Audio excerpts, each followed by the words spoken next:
Assassin. Um, we just came from a keynote. Should we start over? Yeah. Maybe start over. Yes. Um, how should how should I address you both? Um, self-suffice is fine for me. Self-suffice. Yes. Okay. Or the guy that's not a qualified professor. He's That's qualified professor That's in my Dr. Markle. That's Dr. Markle. So I'm the MC self-suffice. self-suffice Yeah. and Dr. Markle. Sure. Great. Okay. Excellent. Thank you. We got that clear. Oh, Someone's phone is ringing. Oh, that's I think that's me. guilty one. Tech guy. Guilty. Good thing you said start over. Okay. Silence your phones. So, can you rap and answer questions on the beat of a cell phone? Oh. I thought you were asking me a question. I was like, Yeah, yeah. We good? Okay, yep. Okay. Half hour? Can you give us a countdown?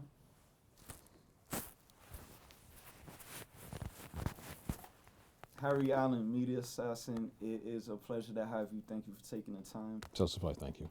We just had an keynote presented by you for the 14th Annual International Hip Hop Festival, so I'm still kind of processing all of that. It was amazing. So am I. Yeah. Part of hip hop, right? Being able to be prepared and plan for something, but also know that you're always learning based on the environment you're in. Yeah, I think a big part of hip hop is working off the environment. You know, whatever comes your way, you want to be prepared to catch it and throw it back. I was really interested in asking you about the origins of Public Enemy because part of that was in college environments, and the students that are watching this right now are taking a college class on hip hop. Sometimes people think of the ivory tower as divorcing from the real world or from being active, being able to have what you talked about, being able to scare yourself every day. You said if you're not scaring yourself with what you're doing, maybe you're not growing or succeeding as much Yeah. as you think. But it seems like when we look at like the black movements and the civil rights, a lot of that activism took place on college campuses. And y'all kind of married together your academic pursuits with your love of hip hop and culture and finding a place for black culture to be recognized through hip hop in a way that it wasn't being recognized by the mainstream or whoever was supposed to be saving us. Yeah, not at that time, certainly. Yeah. So could you just give me some of what that was like? How did you kind of I really am clueless about this, but I've heard about it for a while. Public Enemy was looking at hip hop almost like a science, right? As well as being in the clubs and being around the fights and being around the activism, you were also looking at it kind of like as a science, almost like how you would do a homework assignment or a project for school. What Like- was that kind of like? Alchemical, I guess you'd say, like alchemy. Okay. I would certainly say that in terms of Hank Shockley, certainly his vision of it, and the way he talked about hip hop to Chuck, because they were DJs, because they came from the work of working as live DJs, working as DJs in clubs and in park jams and going around to places like that to perform. They had a very functional set of what music could do and how it could make people respond. Good DJs know that how you use turntables, how you play music, and how a crowd responds is deeply and intricately related. And so they had a real strong working knowledge of that, and it was from that. I don't think it's any accident that that hip hop begins with DJs, and certainly in this branch with PE, you're talking about working DJs. They were DJs when I met them, going around as mobile DJs. They literally worked with that content to think about how they should program music. When you talk to Chuck about records or he gives a critique, one of the first things he talks about is the tempo of the record. Chuck will say, yeah, it's about 105, 106 beats per minute. We wanted to push it up to about 110. Like he thinks that way. To this day, he talks that way about records, about how fast they are moving. and that's a very important part of it. But I would also say a key part of Public Enemy's content, and Chuck has talked about this, comes from an early summer program that were given by former Panthers out in Long Island, where they were talking to young people in Long Island, in Hempstead and Freeport and Roosevelt, about Black history and about, this is in the early 70s, so a lot of this stuff was still very fresh, Right. about Martin Luther King and Malcolm X and what the Panthers are trying to do. This was a program that Chuck's parents had sent him to and let him attend. Wow. And so I think that, and Chuck has said, he remembers the day Martin Luther King Jr. was killed. He was a young child. He wasn't even 10 yet, but he remembers the chaos of the day. He remembers the emotions of his family. And so these things made very strong impressions on him. And when it was time to record, he knew he didn't want to be a solo artist. He knew he didn't want to be Chucky D. He wanted to make something that was concrete and that had form and that had volume. And that means both volume in terms of inner space and sound. He wanted something that would Couldn't be dismissed. couldn't be dismissed, that would compel. I mean, they, in words they used at the time, they wanted to make records that crackheads would like find utterly like irresistible. Right. Like that they would just be like, Another time that would be cell phone users. yeah, there weren't really any cell phone users. Look up. There weren't that many of them in the late 80s, in the mid to late 80s. But yes, in certainly in the parlance of now, you definitely want to get the attention of people who are walking down the street looking at their cell phones. Yeah. You want to make them jump out of their self-focus, so to speak. Yeah.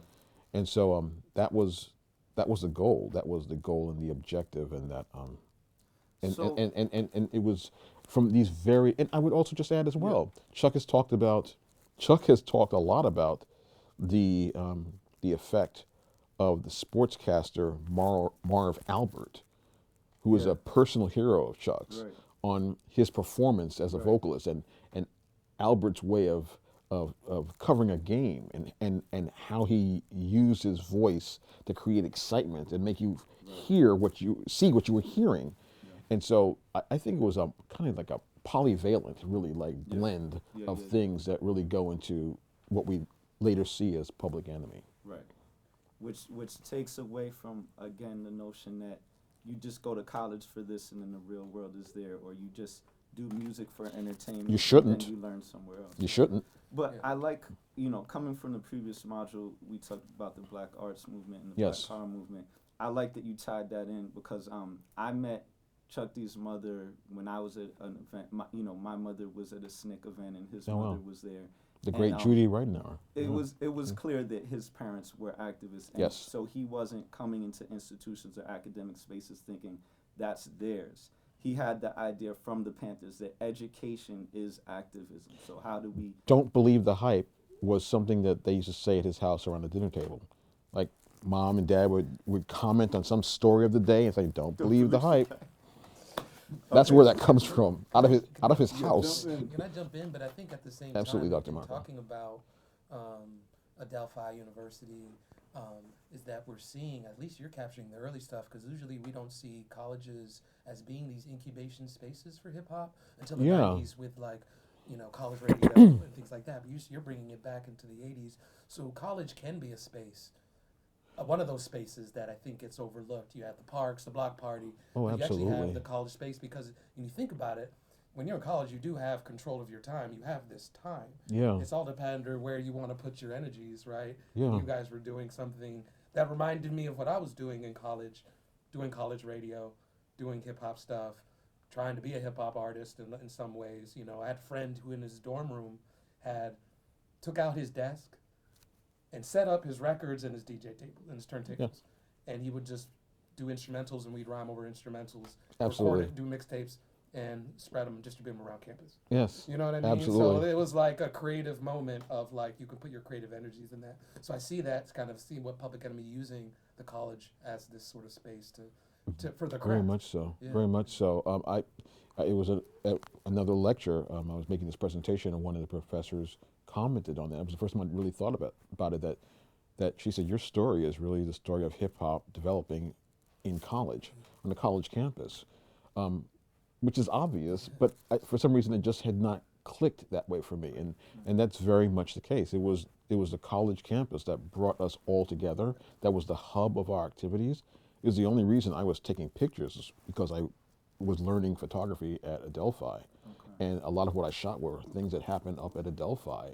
Not only, of course, but absolutely, it was definitely the press. It was definitely the press that kind of like made a lot of this happen, you know. And again, the Super Spectrum Mix Show was done at WBAU at Adelphi University, the radio station, which actually no longer exists there. When you go there, it's now like a campus, kind of like, I don't even know what you'd call it. One of those kind of places. The ruins. Well, it's a room where people of different faiths and different belief systems can Okay. come together and meet. That's what it is there now. Okay. But before, there was a radio station there, and that's where we all got together, and a lot came out of that.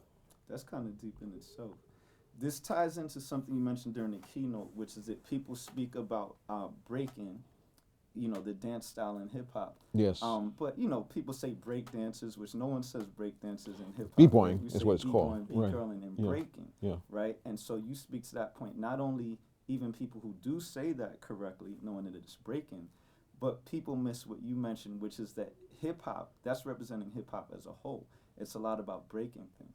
So we have the notion of that a college can be a space for things to happen if you're willing to break that space up. Right. Right?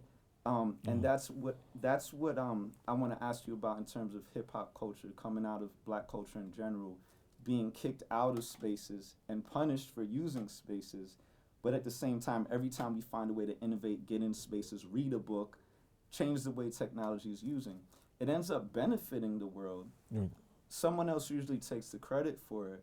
We might get punished for it, but ultimately it makes the world better. So that's the complexity of it, right? Yeah. We have spaces, whether it's a cardboard box out on the street or whether it's a room on a college campus that's not being used, that no one's really telling you not to, Yeah. but no one's telling you to.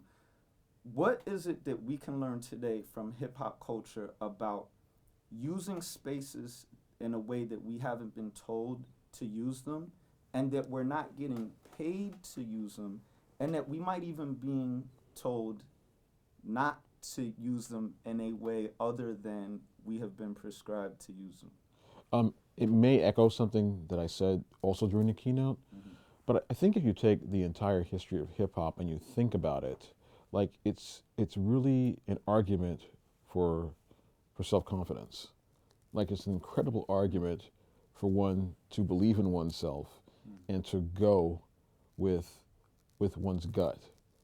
Like if there's ever been a music that went from I mean, Grandmaster Flash powered turntables by hacking into lamp posts and connecting his system to that. That's how he got power. Like you're talking about really begging. You're talking about really like nothing, and to go from that to being like the being a culture that has penetrated countries where the English language otherwise hasn't made inroads, but it has through rap. Yeah, Like that's how.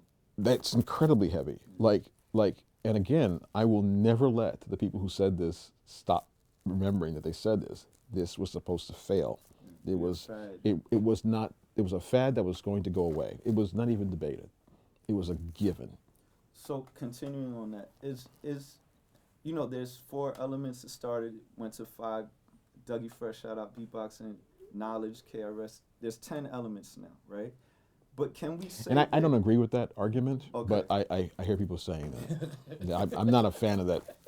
There's a lot of elements. To me, but, there's 4 elements. But this is the point I'm getting to. Sure. The good part about that is what you're saying is there's kind of an ethos beyond, right? Because we know that when people appropriate culture, Wow. or even certain people are going to take this class and be like, well, this is it because I learned it from the professor. People like to check these boxes, but I think you're pointing out it doesn't matter if you have a mic or if you got shoes on or if you have a spray can. what is it, that element that's underlying hip hop, having self confidence, being able to um, break something? How can we describe that element where we could say, yeah, you're on the mic, but you're not emceeing. You're doing a 6 step, but you're not breaking. Mm. How can we try to approach talking about that for our next generation to know it's not necessarily the tools or the symbols that you see, but the attitude that you're talking about? I'm trying to figure this out. Yeah, The term I've been using of late is superforce. super force. Superforce, and it's almost it's a question of if you like me accept that hip hop is 4 elements: writing, b-boying, emceeing, and DJing. The question is, what is it that's under those 4 that make them common? What is the commonality that they have? And I think this requires a lot of reflection, study, and measurement, actually. Okay. I'm not sure yet what it is. Like, what is the thing that generates these 4? It's I think of it almost like in the way that they found the Higgs boson is the thing that gives matter mass. Now you could also say, well, what generates the Higgs boson? And that's a question that somebody can probably ponder for a long time. But so the question of what is the super force that links these 4 things and makes them come out as something we recognize as connected, and why do we recognize them as connected? That is a question that I've only recently been able to formulate and just and really think about and I don't know what the answer is yet. I know So that. let me ask you this before. Well, before, if Yeah, I may, go just ahead. let me. I just know Yeah. this. I know that there is this drive in African American music to reorganize things. Okay. Like in African American music, the room never looks right. Like, we'd rather the table be over here and the chair go over there, and and the walls be different, and take out these mirrors. Okay. So, like, it seems like in all of our arts, like, this drive of of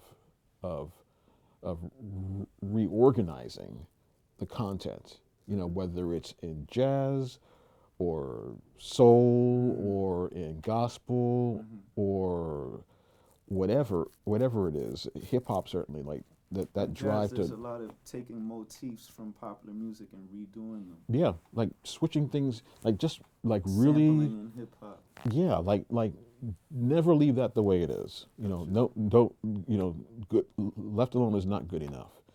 So, but why? Like, the why is always the hardest That's question to interesting, answer. because kind of what you're alluding to is that we're breaking, Yeah. not to leave broken. No, to heal it, actually. Like, what it actually should, it's like a form of tessellation. It's like, actually, we should see it Yeah. whole this way. Like, you can actually, if you take the cube and break it up and rearrange it, it'll become a sphere. Yeah.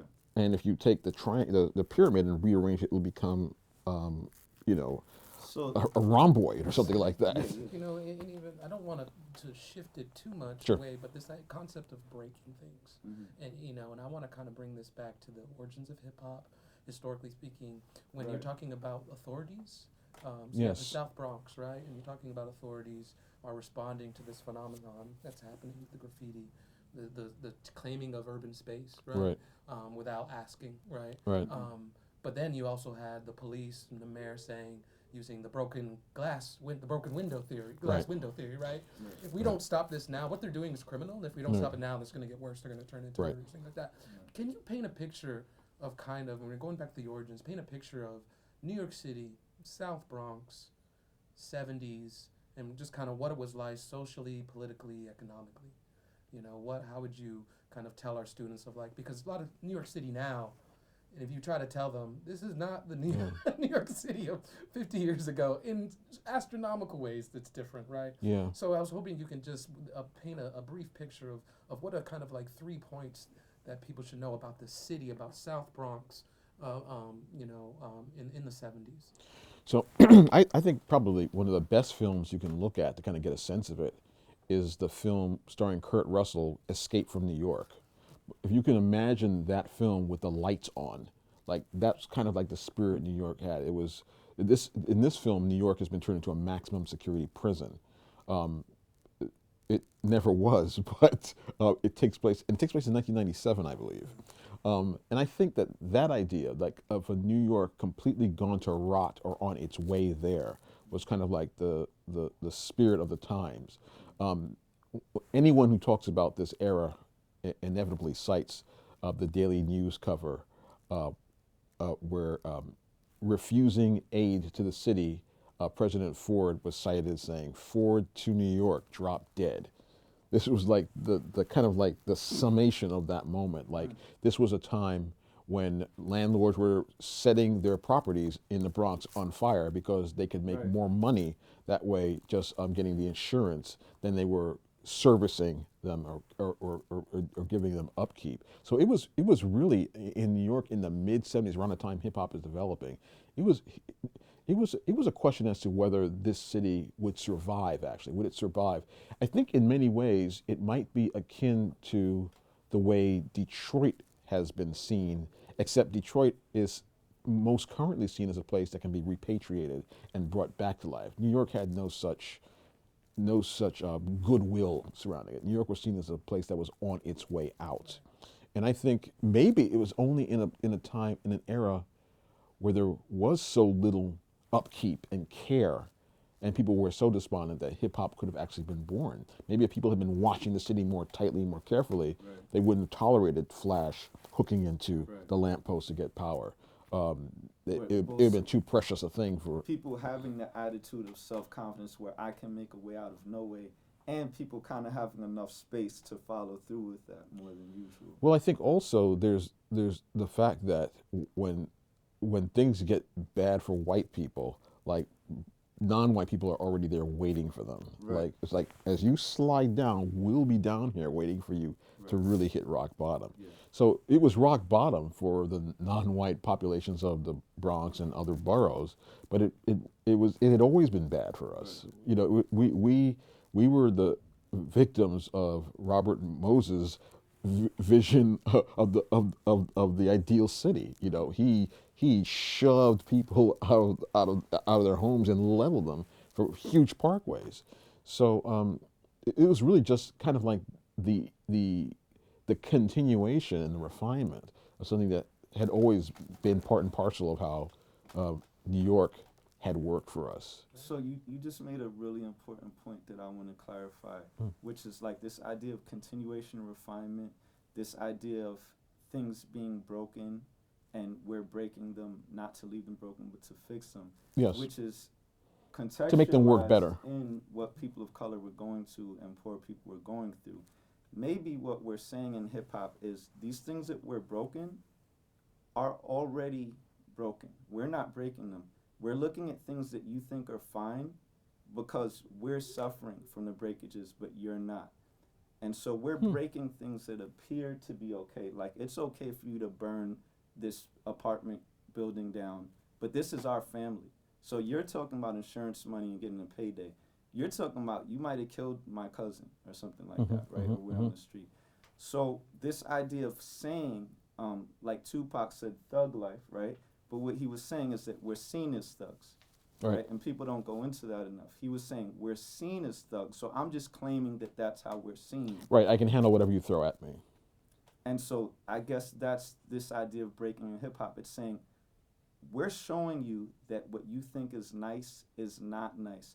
But if we can break it a little bit, then we can fix it in a way where it's more inclusive. That idea of continuation, I think, is beautifully represented in the cipher. Whether we're rapping in a cipher, whether it's the vinyl DJs, going around, you can't loop.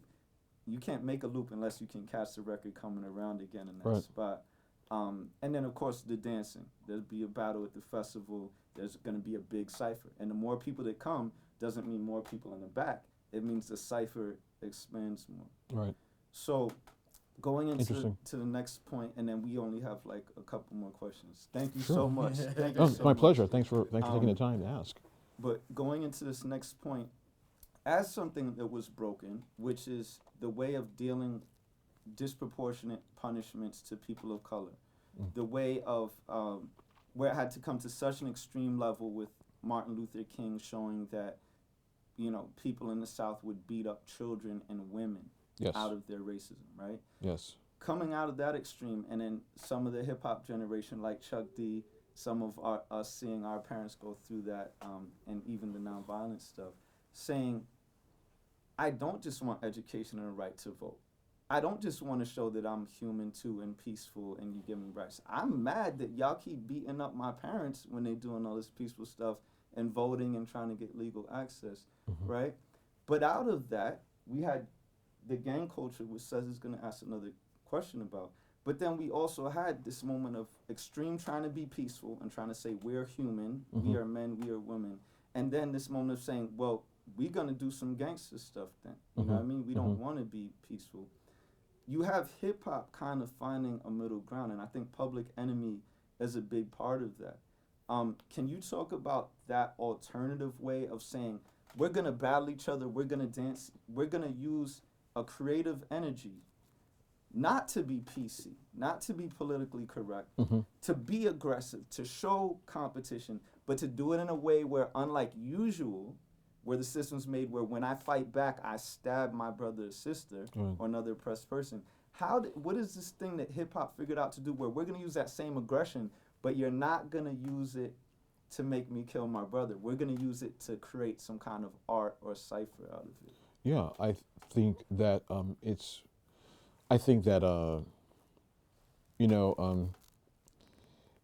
in the Bible, it talks about God putting people through the furnace, which always feels horrible, but the idea being that you are purified by this, that by being mistreated in this way, ultimately you become as pure gold, that when you make anything that is delicate or beautiful or profound, that it takes pressure. It takes pressure, and it takes a form of battle. Actually, you're warring with the materials. You know, at the LHC, at CERN, they smash protons together. They smash them together at nearly the speed of light and demolish them to find out what is matter made of, like to answer that question.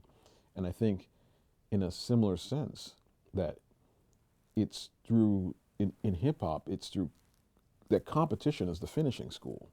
It's like, if you're really good, let's throw our best at you and see which one of you survive. And these are all steps for perfection, of making things perfect. Taking that 4-second drum loop and repeating it is perfecting that record. Yeah. It's a way of perfecting that record, making it better. You know. I don't care how many notes you could play. I care if you can get this half bar Yeah. to sync up right. To sync up right, or transform it into something else that I haven't heard before. That's not on the Hypersurface. That's not on that record. So it's like I've never heard it that way. But a lot of times when we talk about competition, because I know what you're saying, but I want to just make it clear for the students. A lot of times when we get to that, the assumption is the normal kind of white supremacist infrastructure around competition, which is let's see who dies and let's see who wins. But Right. hip hop is one of these few things where when a B girl is going up against another B girl, that B girl is like this. She's not like getting hit. She's like, and if she runs out the room or starts crying, she lost. Or Right. throws a punch. Or throws a punch. Same Yeah. thing with MCs battling. As Yeah. much as these days it's like, I'm going to shoot you, this and that. They can say all kinds of stuff. But when that person's doing it, if you were to pull out a gun or throw a punch, you lost. Absolutely. Talk about that distinction real quick, right? Because we do know that hip hop said, we're not going to act all PC and politically correct. We're going to express ourselves. But at the same time, we are not. We're showing an alternative modality to dealing with competition, where the point of competition isn't I hope you die on the way to the basketball Yeah. hoop. It's I hope you're really good and I hope you see that I'm standing here with you. Yeah. That's kind of different, right? I think so. I think that like in the battle, as you express, your disdain or your outrage, you're letting it out. I mean, you're letting it out, and then that artist comes back and does the same thing to you.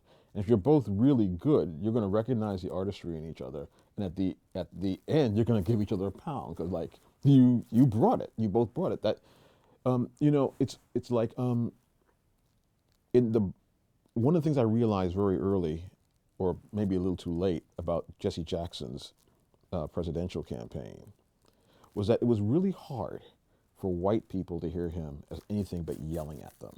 Like that whole thing, that like that junk just sounds like aggressive, in a way that Obama was not, But in in black communities, when the preacher starts to speak that way, that's his way of conveying to you that one, he means what he's saying, and it's the way that you understand him being authentic. And then the beat goes on. Just lost that. He lost a battle with the phone. So say again. Yes. In the black community, that same Yes, in the exertion. yes in the of black energy, community, that exertion, that it's not flame. a cue to stop listening to me. No, it's a way of saying, one, I mean what I'm saying, and this is important, and it's a way that as a listener in the community, you understand this is true. You saying, almost feel respected, like, oh, you're really talking to me. yeah, this is important. Like, I really want you to get this. It's a code. It's a code. It's a performance code. Like all forms of performance have codes and standards and modes, to use your word. So yeah, it's a modality like what B girls do, or B boys, or DJs, or battle rappers. It's done within the logic of those systems. And if you understand the logic, then it's not over disruptive. No, and I appreciate the metaphor with something pure and delicate being created out of pressure, because obviously, Absolutely. going back to the last module, you can see how black people getting used to people yelling at them. And What's this thing, like a flower from rose out of concrete? Rose out of concrete, right? Being The used to Tupac? people whipping you and yelling at you and stuff like that. Growing the ability to take that as your challenge as opposed to your reason to stop living. No, but when we do it with each other, it's like it's like the debate around the word nigger. Right. Like when white people say, why can't we say it? Because when we say it, it's a statement of mutuality. Yeah. We're recognizing a common status. Yes. Like we are both in this situation. Yes.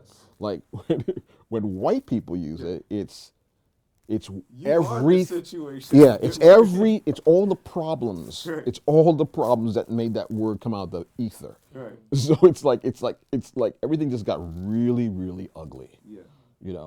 So in a similar sense, like between people who understand the codes, it's like, it's cool. But if you don't understand it and you get in the middle of it, you might get burned. Yeah.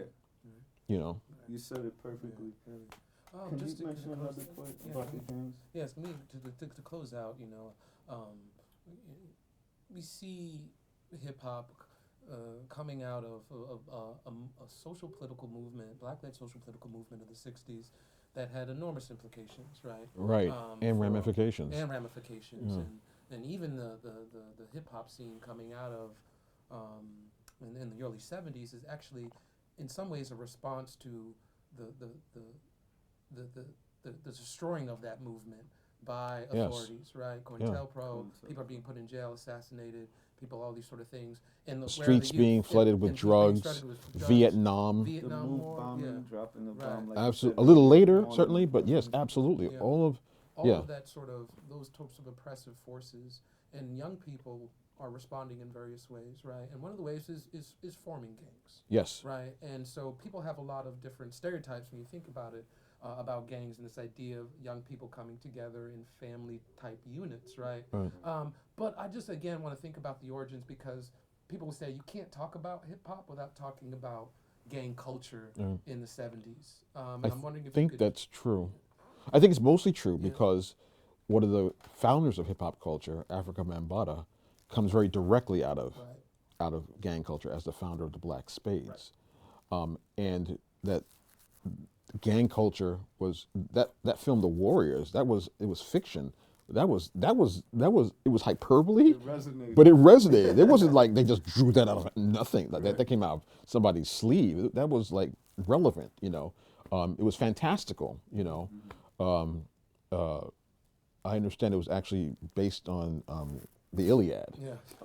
But but Yeah, the but journey yeah. back then. yeah, but it was done in a way that was kind of relatable, I think, and I think that what you're talking about when you talk about gangs, you're first of all talking about a response to the absence of men. That if you have a neighborhood where you have gainfully employed active fathers and stable families, you don't see gangs. There's no need for them actually. They become superfluous.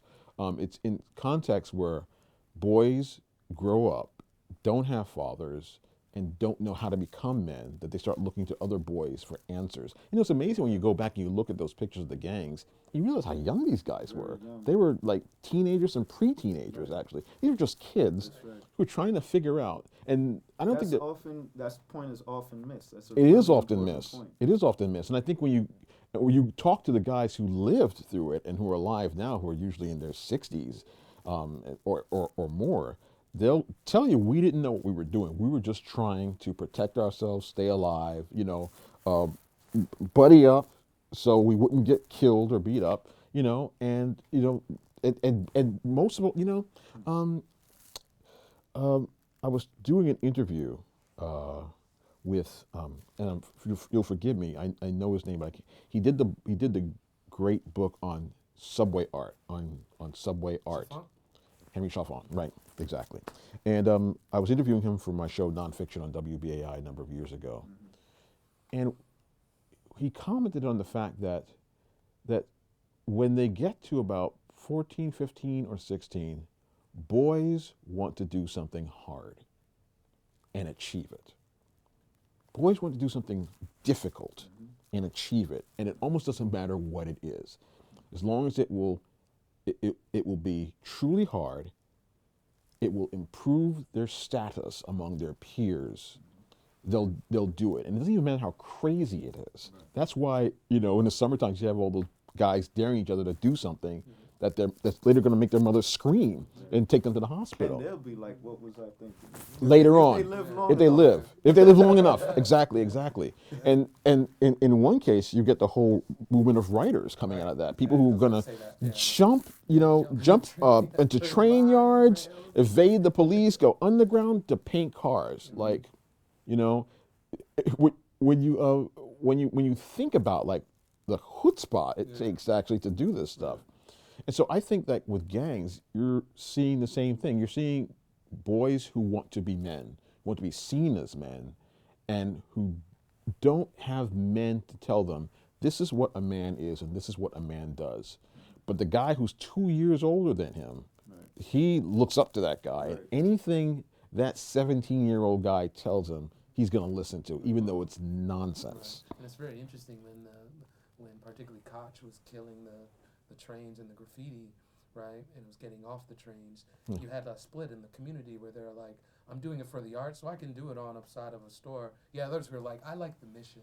Right. I like the daring challenge of evading the police and breaking the law. Like that was a big part of it. Why I was doing graffiti. That was a big part of it. I mean, when you saw a piece go by, a full car, like part of the respect was from other writers who knew what it would take to execute that. Like you don't do that, tonight and then come back tomorrow night and finish it. You got to do that all in one sweep because you don't know when you're going to see that car again in the same place. So, yeah, absolutely. So on that point, I want to thank you for your contributions decade after decade, and continuing to. That's like, kind. You make me feel like we're just getting started. I like when I talk to people who remind me like this isn't like something that happened before. We're just getting started. Understanding the underlying mission. Oh yeah, it's just getting more complex. Mm-hmm. It's just getting more. with every passing moment, it just gets more complex, like the entire mix, the entire statement. But someone like you specifically gives a direction for that. I think a lot of us I'm from the inner city, I'm from the hood. I think a lot of us can remember looking up to older people in our neighborhood and being like, yo, that dude right there knows what's up. Yes. But even You're always doing looking for that- those dudes, and you notice them when you but, find them. But see, this is what I've never heard someone articulate. Even doing that, a lot of us won't go, oh, if I had a father there, Yeah. like we know we're mad at our dads. Right. But you just articulated something I wanted to give you respect for. We rarely go, if I had a father there, Yes. I wouldn't be looking at that dude because we got beef with that dude too. And there's a competitiveness just like you're going to have with your father. But if I had my father Yes. there, I wouldn't be looking at this dude like, even if we got problems, like The he knows absence of what's up. fathers sets young men's teeth on edge. Yeah. It makes relating to other males unnecessarily complicated and conflicted. It's poisonous. It is poisonous. So, in a sense, you're like a forefather for some of the people who are studying in this culture and practicing the culture. And like you've kind of made it very clear, those things are one and the same. If you're studying hip hop, it's not passive observer. You're practicing, you're studying, just like you were, just like, you know, the mobile sound system. You got to make just it like better. Chuck D. That's what I would say. Make it better. So, what is like an assignment we could give to our students in terms of one of the great things that I don't think people would give you credit for unless they really understand everything we're talking about and your contribution is that for Public Enemy to come out, it was very easy to think and coming after COINTELPRO. It was very easy to say this is a racist group, they're radical, they're probably anti-Semitic. people they're did say probably that. Anti-white people, right?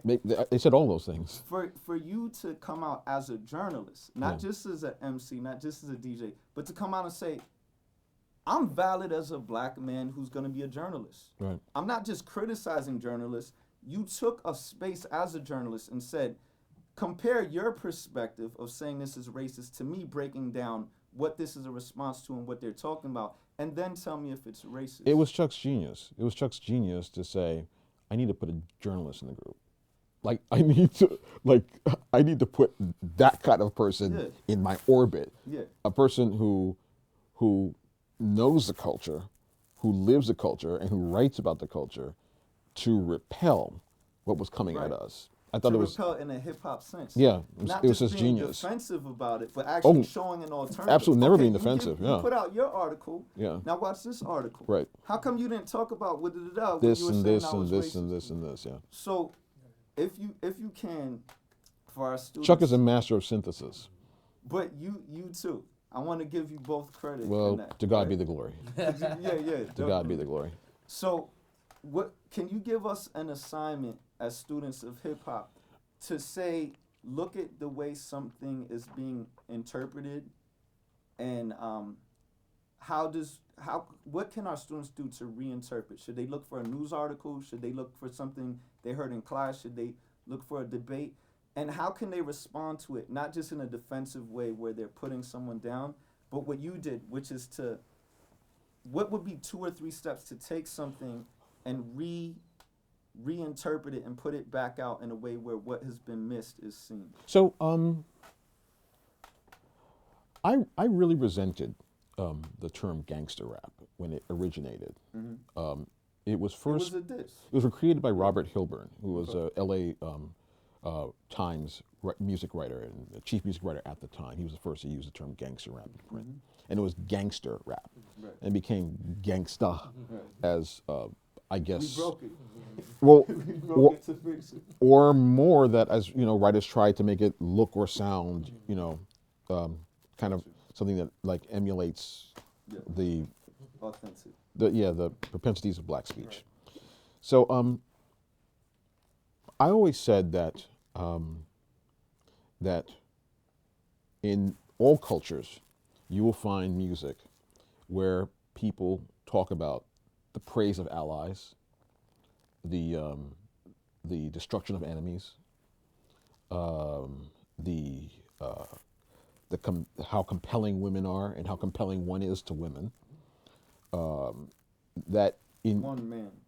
say it again. How compelling a man is to women. A man is a woman, or a particular woman is to a man, and or masculine power over women, but in European culture, this is called opera. When you do those kinds of things, it's called opera, and when you do it in Compton, it's called gangster rap. And so, what I would challenge students to do is to look at and think about things that aren't hip hop, Okay. to kind of take a negative approach, to kind of like look at things that aren't hip hop, that don't do what hip hop does, but may accomplish the same goals. Okay. Like, what are the goals when artists do this or say this or do this? This is kind of a broad assignment, I would say. But I would encourage them to kind of speed over to other subjects, other things in the world, and think about what those things do that hip hop accomplishes another way, or what those things do, what hip hop does that those other things may do or may not do. To find parallels in other art forms is really what I'm trying to say. Other forms of expression, whether it be music or painting or cooking or drag racing or whatever it is. Because ultimately the point is that hip hop is the expression of human beings speaking to their pain and their discontent. Trying to meet their needs. Trying to meet their own needs, trying to balance things out. Like, that's what artists do. Artists say things are imbalanced. Artists complain. Like, really, do artists say today is great, and I'm going to make a song about how great today is? Usually, it's about the splinter in my shoe and the stone, the pebble in my brain that I just can't get out. And so, I think that in a culture where black people are seen as older than they actually are, like, they've actually found that white people will look at black children and estimate them to be older than they actually are. Like, or where many white people associate black people with primates, with apes. Like, when this kind of hallucinatory quality is part of the culture at rest, like part of the culture at rest. By default. By default, just like the culture's like in a state of serene reflection. like you really We've have seen to this with, like, kids with water guns being perceived as a grown man with a real gun. at all that stuff and more stuff that we're not mentioning. I'm like you really have to find graphic and powerful ways to convince yourself that you're not crazy, and that you and the things you make are worthwhile. And so I think, So to summarize, Yes. look at ways that in general society, look for parallels. people are appreciated for doing something, Yes. and then come back to what you're doing and say, oh, are people, myself included, who are being villainized for doing this, are we really doing that much differently from what this chef or this dancer is doing? It was years ago. I And then was maybe looking at and maybe we can have the students speak to those parallels. I was looking at an issue of Time magazine where they did an issue on the Bill of Rights, where they had photographs of people, someone giving a speech, and that'd be like free speech. And I remember, I'll never forget the image. It was a picture of 4 people holding shotguns, a family of them, Okay. green plain with mountains in the background. This was the right to bear arms. Wow. And I said, they were white people. Right. And I said, if they were all black, Yeah. how would this read? Yeah. How would Time magazine show a picture of 4 black family members holding guns and say the right to bear arms? Like, that would be saying more. That'd be a more complicated image to send out, to their million subscribers, Just because of the skin tone. just because of skin tone color, just because of skin tone change. And I never forgot it for that reason. So That's a great example. so yes. So I'm saying, like, And so students, you can't use that example. no, Find an example of white people with guns and black people with guns. Yeah, Right, that's but, yeah. But that thank you for that example Yes. because that we got to wrap up. But thank you for Yes. that example because that gives a simple way to encapsulate all of this. I think we can all find an example of two people, and it's not always black and white, you know, but where something is acceptable and in a different context or done by a different body, it's seen as this complete travesty. Yeah, hip hop is engaged with the world in the way that rappers engage with the world, but it's the same world. Yeah. It's the same world. They're engaging in the same world as everybody else. It's just doing it through their own unique viewpoint. This is just one interview, but you've been doing this for years and helping people find out this and point out our hypocrisies. I learned a lot from you. I enjoyed the keynote speech, and It's please very, keep very doing it. kind. Very kind. Please keep doing it. Very Harry Allen, the media assassin, just killed another interview. That's why they call it Appreciate you, bro. assassin. Thank you.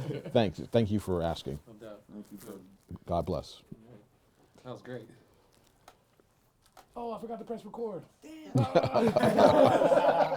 Oh, how long ago did I drop the lavalier? Wait a minute. Are you serious? It was a little crunchy, but I had you the whole time. Okay. You're killing me right now. You're you're kidding, right? No, it dropped it there. for real. It went to the floor? Yeah. What? But he said You know he what? was I hearing must have it. been picking you up right on his. Yeah, I was Okay. So close. I was It's also- like there, yeah. Wow. Okay. Yeah, we had like 5 mics up, but Wow, that's I know impressive. exactly when that happened too. It was when my phone was on. So it was Remember right when near. it- It was it right was near like the a end. big- It was right near the When I end. went to pull it up. Got it. Got it. I'm like, okay. Okay, so it's near the end. That's not as bad as like if it happened right in the middle or something. No. Wow. Thank you. That's Do you living also hip-hop. mind just signing a release so we can use this for the class? I do not. Oh, I have the releases too. You brought extras. Did you already? I just brought some because I You wasn't. brought extras on the wasn't day you sure weren't how many expecting people to. were coming. Yeah, awesome. Yeah, I printed out some extras too. Cool.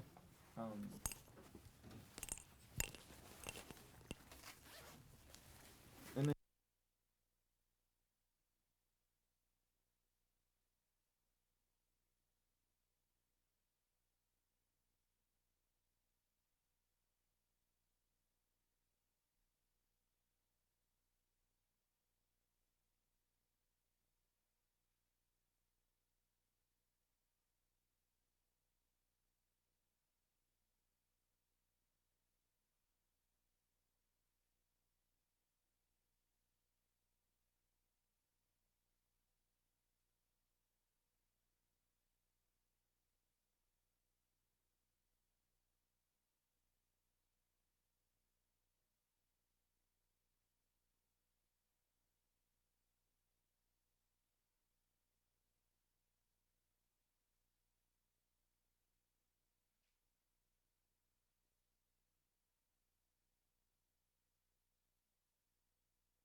Unplug it. Hold on one second. yes. That's C? Yep. Yeah.